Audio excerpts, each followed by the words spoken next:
I en verden af, informationsoverload i dag, er fagene ikke længere de samme. Så derfor, når man arbejder med kompetencen videnskonstruktion, så handler det om at samle og bearbejde den her slags information til noget, som lige pludselig bliver til viden. Og det bliver det ikke bare lige pludselig, det bliver det ved, at man bearbejder den her information på forskellige måder, for eksempel ved at analysere, ved at lave synteser, ved forskellige former for evalueringsperspektiver i forhold til den her data, eller ved at man slet og ret skaber selv med den her viden. Så man sådan set bliver bevidst om, at det at konstruere viden er en proces, man sådan set internaliserer som elev.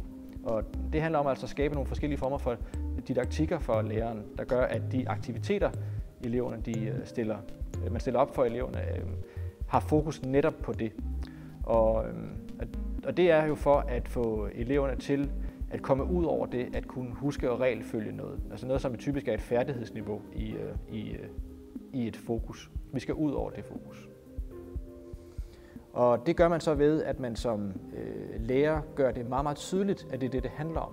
Så den sprogbrug, man arbejder med, når man arbejder med videnskonstruktion, bliver begrebsliggjort for eleverne. Så de ved, de analyserer, de ved, de synteserer, de ved, de skaber, eller de evaluerer en eller anden form for datamængde, eller en eller anden form for fakta, som de nu skal arbejde med i faget.